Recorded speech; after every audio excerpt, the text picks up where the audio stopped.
This morning, right now, today, the airport that never sleeps. The airport that handles 90 million passengers a year, that lands a plane every 90 seconds, that is the single most important aviation hub on Earth, is on fire. Dubai International Airport. A fuel tank hit by an Iranian drone in the middle of the night. A massive fireball lighting up the Dubai skyline at 1:30 in the morning. Passengers running through smoke-filled terminals. Flights suspended. Hundreds of planes diverted. The highways of Dubai empty. The beaches empty. The malls empty. A city of 3.5 million people that has never had a bomb shelter in its entire existence because Dubai was supposed to be the place war never reached. Iran just reached it, and the world will never look at Dubai the same way again. Welcome. Subscribe right now, because what happened at Dubai International Airport in the last few hours is the single most psychologically devastating strike of this entire war. Not the most deadly, not the most militarily significant, the most devastating. Because Dubai is not just an airport. Dubai is the idea that money, modernity, and neutrality could keep you safe. And that idea just burned. Let's start with what happened. Documented, sourced, confirmed. An Iranian drone penetrated Dubai's air defenses at approximately 1:30 in the morning local time. It struck a fuel tank in the immediate vicinity of Dubai International Airport. The fireball was visible across the city. Dubai civil defense teams were deployed immediately. The Dubai media office confirmed they successfully contained the fire from the fuel tank impact. No immediate casualties from the strike itself were reported, but flights were suspended. Hundreds of aircraft were diverted to Al Maktoum International Airport, and in the hours that followed, the world's most connected aviation hub went dark. And this was not the first time. This was not even the second time. Since February 28th, Dubai International Airport has been struck, targeted, and disrupted multiple times. Terminal 3 was hit in the opening hours of the war. 4 airport staff were injured. Passengers were filmed running through smoke-filled corridors, luggage abandoned, chairs overturned, debris on the floor of a terminal that handles more international passengers than any airport on the planet. India's Olympic badminton champion PV Sindhu was trapped inside, describing the moment a drone appeared to dive into the building near her team.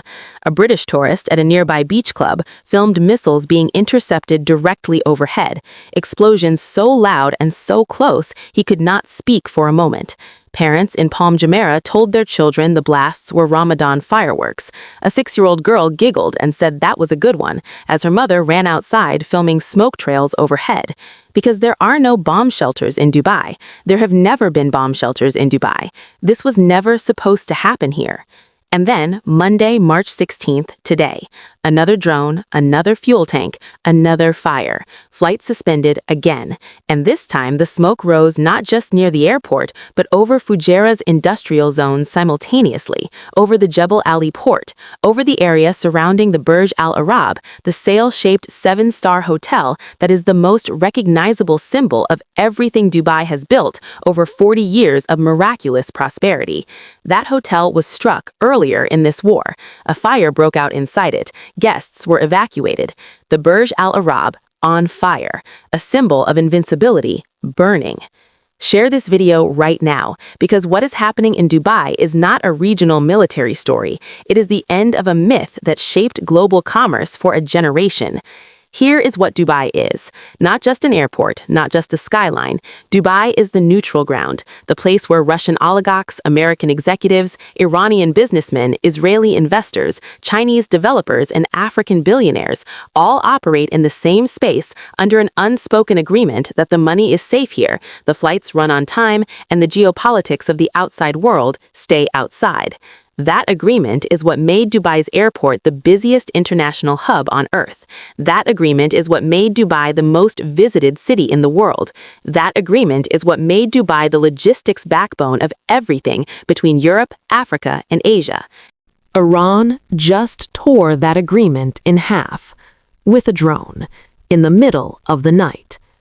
The economic consequences of what is happening at Dubai International Airport are impossible to fully calculate right now, but here is what we know. Private jet prices to flee Dubai hit $250,000 in the first days of the war. $250,000 for a single flight out, and people paid it. The highways were full of cars with luggage strapped to the roof. Expats who built lives in Dubai over decades packed what they could carry and drove toward Oman, the one country initially untouched by Iranian strikes, across the desert in the middle of the night. Pets were abandoned in the streets, tied to poles, left in apartments. Local veterinarians were overwhelmed. Some animals were euthanized because there was nobody left to claim them. 66 people were arrested in Dubai and Abu Dhabi for filming and posting the attacks on social media, under UAE cybercrime laws that prohibit publishing content related to the strikes.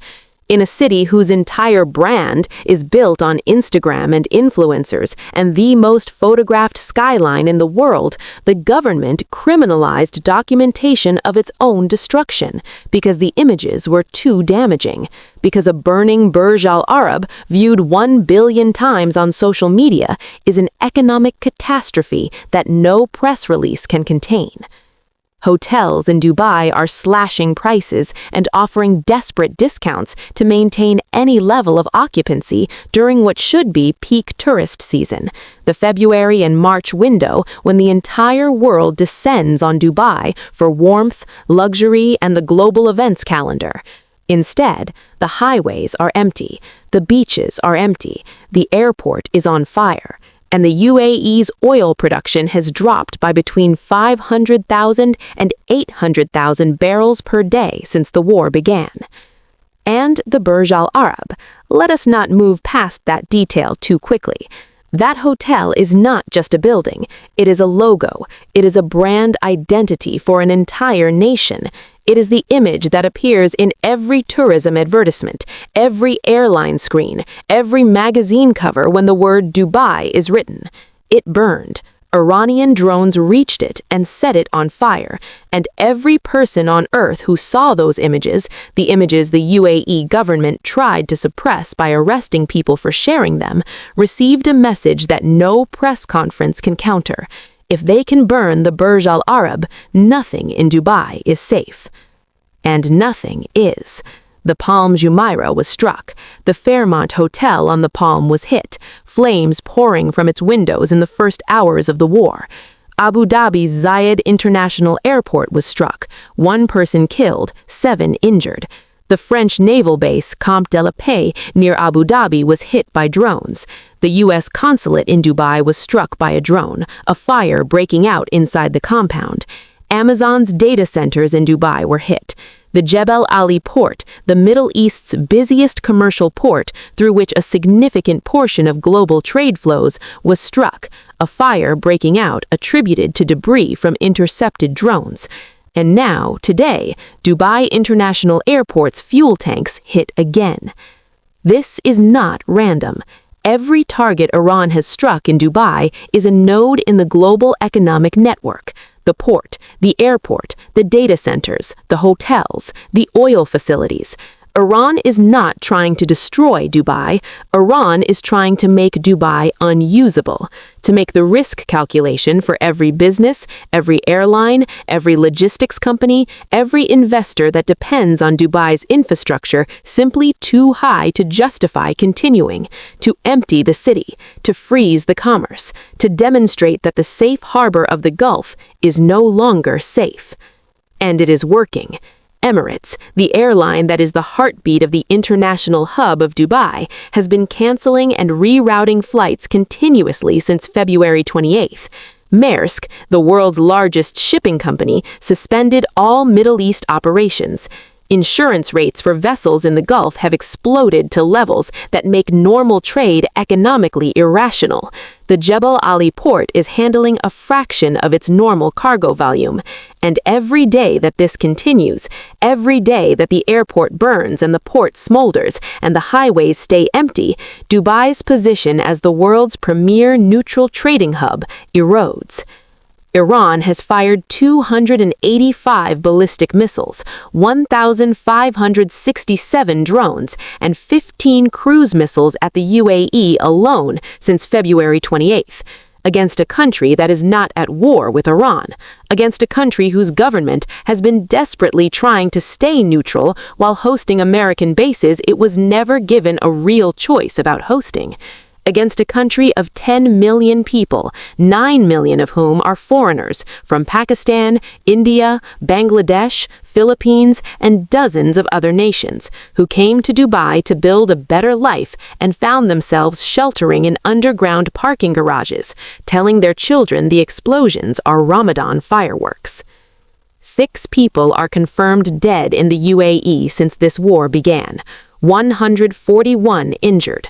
The civilians killed were Pakistani, Nepali, and Bangladeshi, migrant workers, the invisible people who build the buildings, drive the taxis, serve the food, and clean the hotels of the most glamorous city on earth. They had no evacuation plans, no private jets at $250,000, no choices. They sheltered where they could, in the same parking garages as the billionaires, and some of them did not come home. Dubai Airport is on fire today, the world's busiest international hub, the city that was never supposed to feel war, the skyline that was never supposed to have smoke rising above it, the neutral ground that the entire architecture of global commerce depended on being neutral. It is not neutral anymore, and the world that depended on it being neutral is paying the price right now in canceled flights and abandoned pets and $250,000 evacuation jets and a 6-year-old girl giggling at the missiles overhead because her mother told them they were fireworks. Drop everything you are thinking in the comments right now. Do you think Dubai will ever recover its status as the world's safe commercial hub? Subscribe to this channel immediately. Share this LZ with everyone who needs to understand what is really burning today. We will see you in the next one.